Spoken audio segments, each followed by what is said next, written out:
You all know our featured guest as Eli Hawk Moskowitz, kicking butt and taking names in the Netflix smash hit Cobra Kai. He's Jacob Bertrand, a California kid who grew up acting and making a name for himself in productions for Nickelodeon and Disney like Kirby Buckets, Marvin Marvin, and iCarly, as well as guest starring roles in series like Parks and Recreation, Community, and The Cape. He's also lent his voice to many memorable characters over the years on Paranorman, Rise of the Guardians, and The Legend of Korra. This month, I had an absolute blast getting to know this rising star as we dug deep into the making of Cobra Kai. That epic mohawk, the fight scenes in karate, and working with Ralph Macchio, William Zabka, and Martin Kove, and as much as he can share on the upcoming Season 5. Plus, things you may or may not know about Jacob, his family, his music, charity work, and aspirations. Let's check in with Jacob now and see what he had to say. Well, as we get ready to wax on, wax off, and brush up on our karate skills, we couldn't be more excited to be joined by the All-Valley champion, the star of Cobra Kai, Jacob Bertrand. Yeah, what's up, man? How you doing? Now, we know you're a cool California kid.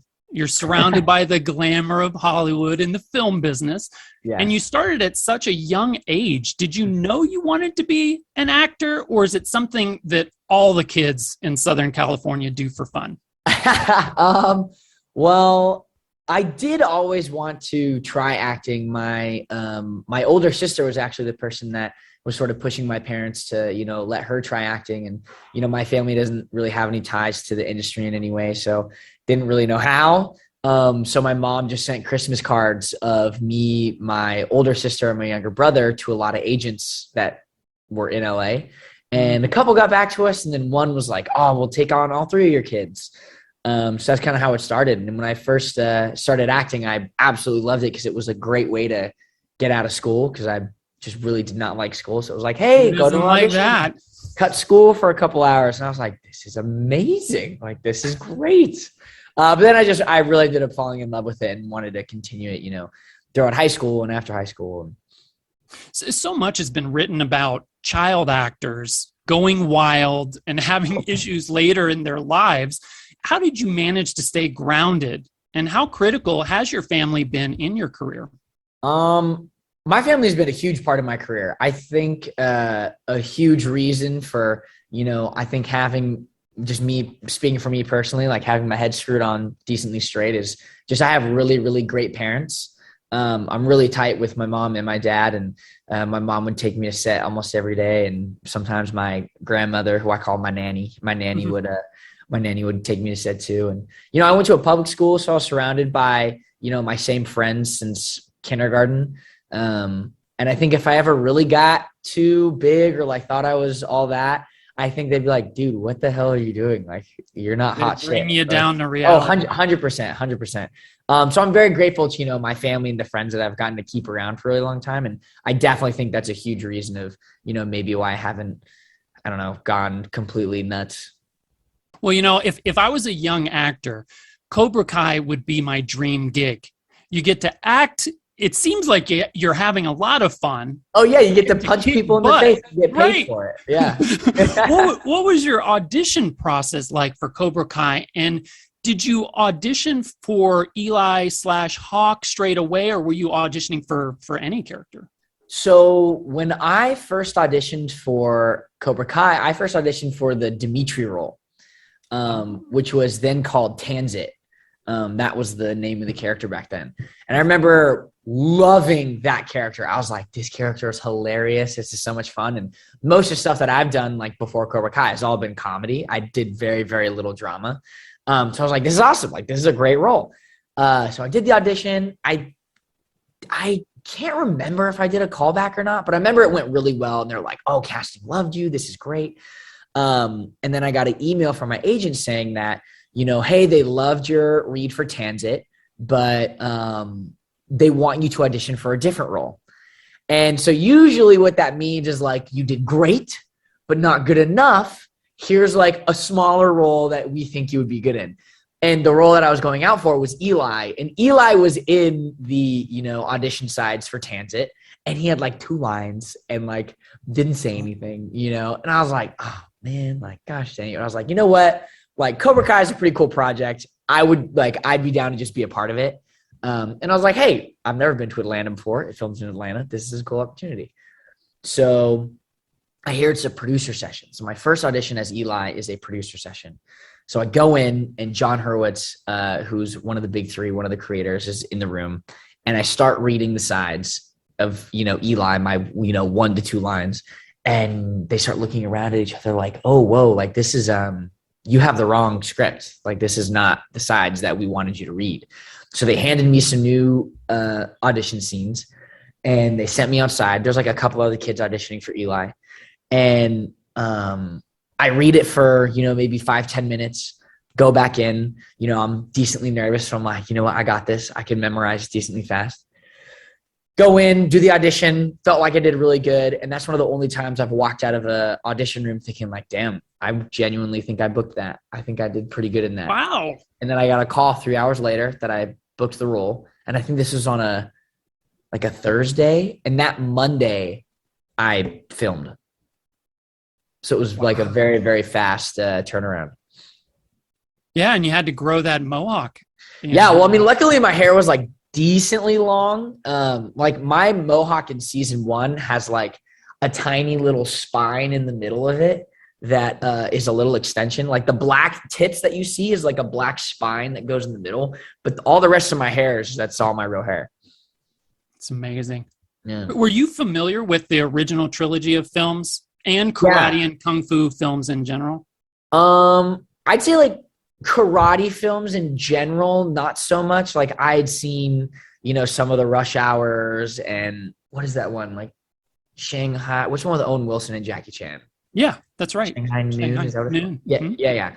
So I'd seen like those. And then I had also seen the Karate Kid movies. My dad was a big fan. He grew up, he was born in 1970s. He was like 14 when the, Karate Kid movies came out. So he was like, the prime age for that. So when I was 13, my dad was like, before you become a man, here's a list of movies you have to watch. And the Karate Kid movies were a part of that. And my brother watched them with us. And we actually started taking karate right after we watched those movies because we started wrestling and fighting so much. My mom was like, I can't handle this. Like, they need to have like a set hour where they're like getting all this energy out. But you know what? I didn't really remember a lot of it for the show. Like, I think I remembered like High Block and like that was one of the only things. So we definitely had to train a lot to get me to where I could be like fight ready on the show. Yeah, I was definitely new of the movies and very much loved them. Well, good for your dad. Your dad's probably pretty excited you're in this. Oh my God, yeah. I remember I was kind of bummed because I didn't know I had to have a mohawk when I first auditioned for the role. I found it out once I booked it, and I was really bummed because I was like, "What? I love my hair. Like, I don't want to cut my hair. Like, I grew this myself. Like, this is my pride and joy." And my dad, he works in the medical field, and he's like, "Dude, I would love to have a mohawk at my job, but I physically cannot. They won't let me. Please, you have to do this." And I was like, "You're right. Like, what other job would I ever have that I could like get to have a mohawk?" So he definitely put it in like a good perspective for me, That's great. If you talk to any actor, they'll almost always say playing a villain is much more fun than the hero. But redemption is a very powerful force. And your character's 180 has been one of the most rewarding, I think, for fans who grew to dislike Hawk and really love Eli. How has the change been for you, Mohawk to no Mohawk? I definitely agree with playing the villain is so much more fun than the hero. Just like being bad is just fun, you know what I mean? I will say this, when the writers first told me like, hey, you're going to break Dimitri's arm and then you're going to, put Brooks in a coma and, beat him into a pulp on the mat. And then you're going to flip sides. I was like, what? Like, I don't know. I don't know if I buy this. Like, he's already so deep in the hole. Like, how could he get out? Just like mentally, like, how would they accept him on the other side, So I like pushed back a little bit. Also because, I like playing the villain. But thank God, they took to what I said to heart. And they definitely wrote like some problems for me, coming back into Eagle Fang and Miyagi-Do. But thank God they didn't listen to me fully, because, that redemption arc and that turn is like the number one thing people come up to me and are like, I love when that happened. Like, I just stood up and was cheering, and watching it now, like, it 100% works. But yeah, I was definitely nervous to like see if people bought it or not. And when season 3 was airing, like, it was in the process of coming out, and like in between season 2 and season 3, when I would get recognized on the street and people come up to me, they'd be like, wow, I hate you. You're the worst. You are the worst. Like, you are a dick. I really hate you. And I was like, yeah, I know my character can be pretty evil, but it's been fun they give me an arc almost every season. So I'm super grateful for it. And, even in season 4, I got to have, a great arc, and it's been fun. I've gotten to explore a lot of different aspects of this character. And, as an actor, coming off of Disney, where sometimes your characters might not get like a very specific arc. It's been just a total blast. I couldn't ask for more. I get to do comedy, get to do drama, get to do action. Like, it's a dream role, And you get to work with this amazing cast. I mean, especially the young cast. I just absolutely love the camaraderie. Seems so natural. You almost get the sense that you're friends in real life. I mean, do you spend time offset together? Oh yeah, we spend a ton of time offset together. Whenever we're filming, Sholo and I are actually roommates with Josa, who plays Kyler. The three of us are roommates. Gianni DiCenzo, who plays Dimitri, is over all the time. Yeah, all of us are really, really tight. We all train together. We usually all eat dinner together. Peyton will join us for dinner all the time. We'll work out with Tanner. It's a total blast. Like, all of us really are a super tight knit group. I mean, me and Sholo even have a podcast together, Lone Lobos. You should check it out. It's very fun. We talk about Cobra Kai, and just like, it was going to be called Shooting the Shit, and that was a very apropos name, but we weren't allowed to call it Shooting the Shit because, curse words. So it's called Lone Lobos now. What's it like working with Ralph and William and Martin? And apart from karate, have they imparted any wisdom that has helped you? Oh yeah. I mean, I'd say the first 3 seasons, I didn't get to film with Ralph at all. It wasn't until the 4th season that I really got to get to know him. And one of my only interactions with him before that was they made a Cobra Kai DVD for seasons 1 and 2. And there was like a behind the scenes extras. And I got asked this question of, what's it like to work with Ralph Macchio? And I was just kind of joking around. I was like, oh, he's the best guy ever. He's such a sweetheart. For my 16th birthday, he actually gave me his Miyagi-Do truck, which is, just so nice of him. Like, what a great guy. Like, he did not do that. Like, I was totally just trying to get him to give me the truck. And he saw that and thought it was funny. So he was like, oh, you're a jokester, huh? So when we started filming together in season 4, he just loved messing with me and joking around with me. And he's a great guy. Billy and Marty are sick. Like, I got to film with them. I think some of the most fun I've had acting was, some of my one-on-one scenes with Marty. He's just like, when he settles down into character, into Kreese, like, he just really is Kreese, And then one thing I really learned from Billy, I mean, aside from him actually giving us like martial arts advice, because he's a legit like martial arts practitioner, he's like, his acting style is like very much like movement driven, like everything has to do with movement. And, I think a lot of people will do scenes and they'll mess up or whatever, and they'll just like take it just right from where they are and like, just blurt out whatever lines they have.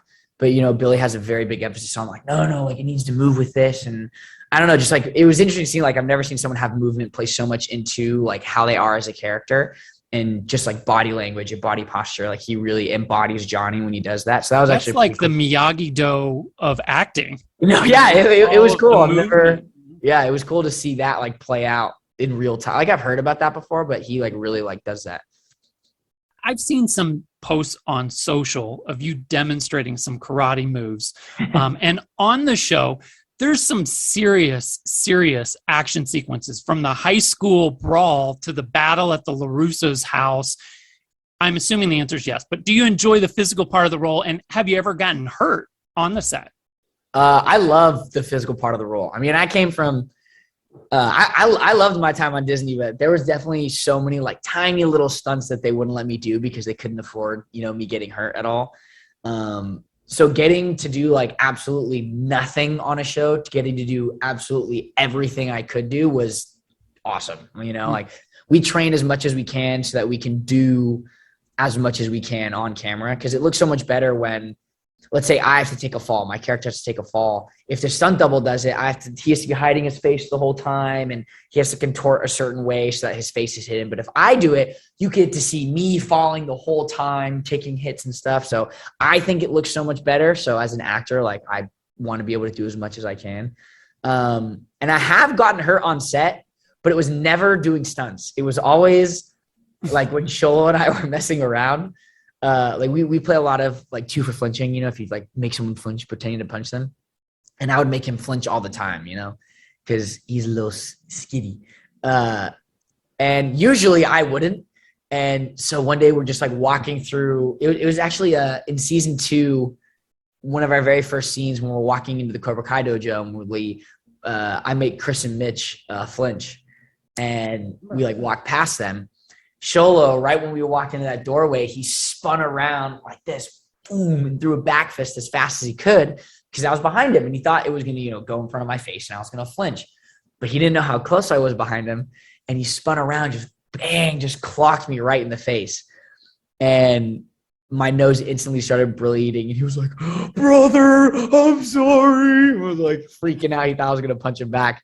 But I walked out and I covered for him. I was like, oh man, it's so dry out here. My nose started bleeding. Oh no. Cause no one saw it, But that's probably one of the only times I've ever been hurt other than, I've punched Tanner a couple times, but those were his fault. He was supposed to block those. Right.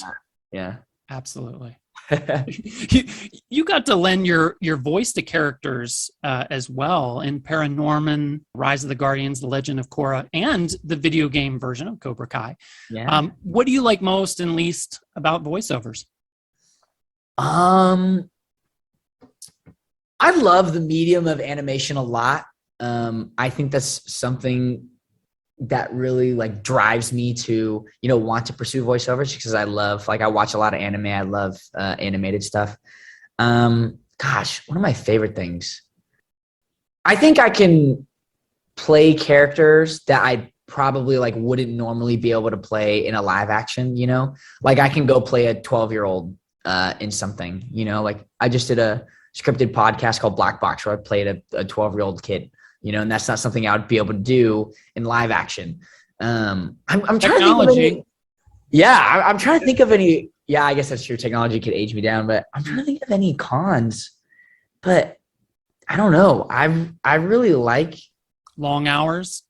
Not even like usually we can bang stuff out pretty quick, and it's very collaborative. Like a lot of the things I've worked on, I'll read the script and. In the moment, if I want to improv or like add some ad libs or change something, like usually they're very, very open to that. And, you can show up wearing a hoodie. You don't really have to dress up for anything. There's no hair and makeup.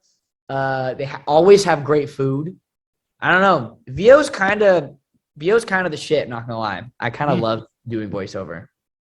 We had talked about this a little bit before we started, but I see that you are on the comic convention circuit now. Do you have a favorite fan experience? Oh, a favorite fan experience. Actually, just recently, a fan gave me this bracelet that I really like. She made me a bracelet. Cool. Yeah, she was nice. It was this. She was like 8 years old, little girl. I was like, oh, thank you, and I actually ended up really liking it, so I've still worn it. She gave it to me in Calgary. Did she recognize you from Cobra Kai, or did she recognize you from your work on Disney and Nickelodeon? I think it was Kirby Buckets, actually. I think it was a Disney XD show that I was on that she actually recognized me from. She was a little bit younger. I don't know if her parents had quite let her into the realms of Cobra Kai. I can't quite remember. Maybe she hadn't. Yeah. Goals, aspirations. Where is Jacob 5 years from now? Oh, wow. 5 years from now. I would love to be directing.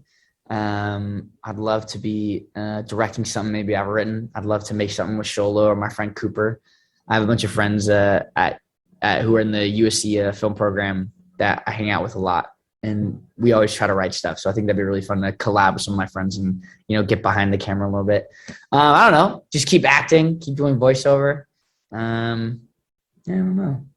Speaking of collaborations, what musicians inspire you, and where would you like to go with your music? Most importantly, will there be a Sex Panther album? Oh shit! I hope there's a Sex Panther album. That would be awesome. Who inspires me the most? I think one of my all-time favorite bands is Pearl Jam. I love Eddie Vedder. I think he's one of like just my favorite writers ever, or songwriters ever. I really like Catfish and the Bottlemen. They're kind of like a new indie alt band. I guess I wouldn't call them indie, actually. They're kind of just like alternative. They're really cool. I really like the Rolling Stones. I love Led Zeppelin. I grew up on my mom and dad's music, so kind of just like older classic rock stuff. Love the Who, love the Kinks.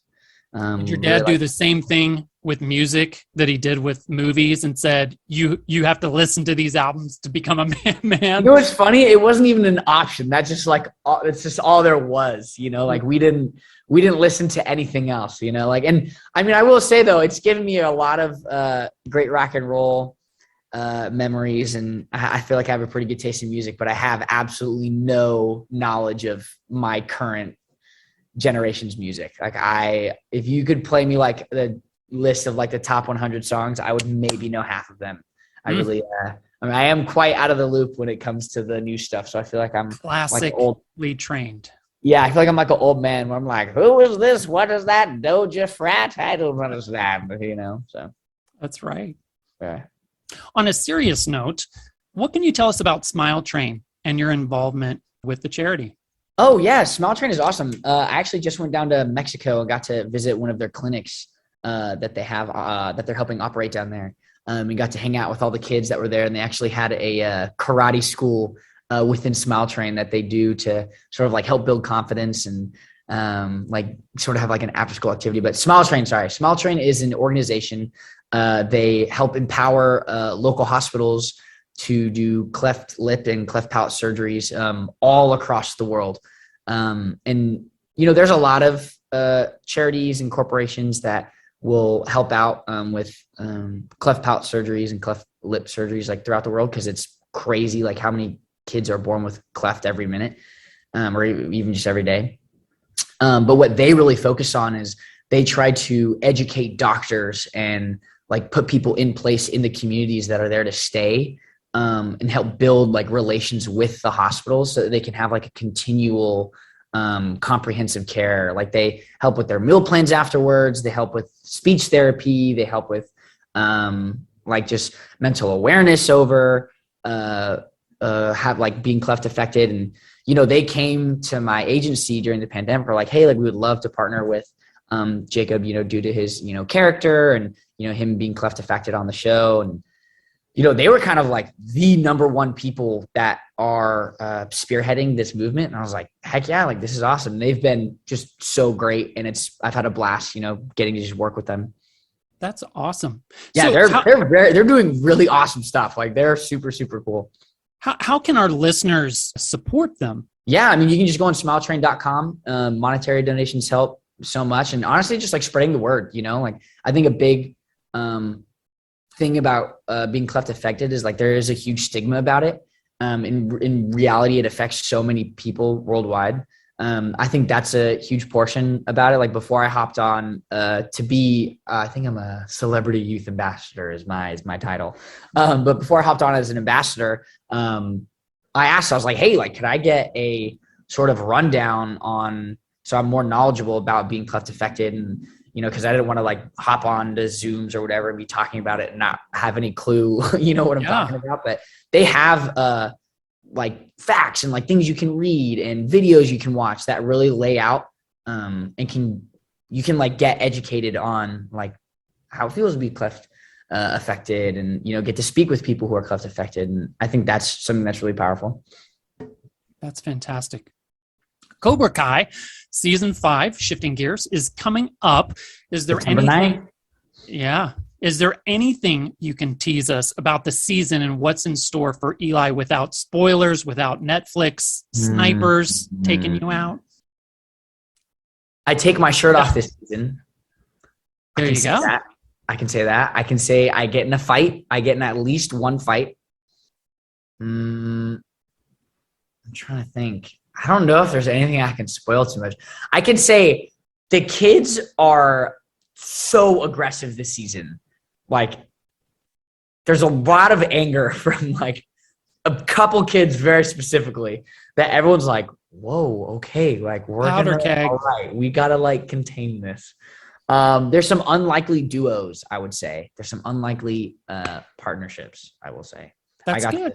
I got to film scenes with people that I'd never really filmed with before. So that was very fun. Jacob, it's been so much fun. Thank you for joining us. Dude, we'll all be watching on September 9th as season 5 of Cobra Kai releases on Netflix. Best of luck with the series and everything you do. Yeah, thanks, man. I appreciate it. Good talking to you. If you haven't seen Cobra Kai on Netflix, you truly are missing out on all the fun. It's one of the best series around as an update to all those classic Karate Kid films. Check out the films and then segue into the series. Jacob is amazing. 1 minute you're hating him, the next you're loving him. Great character development and a great performance.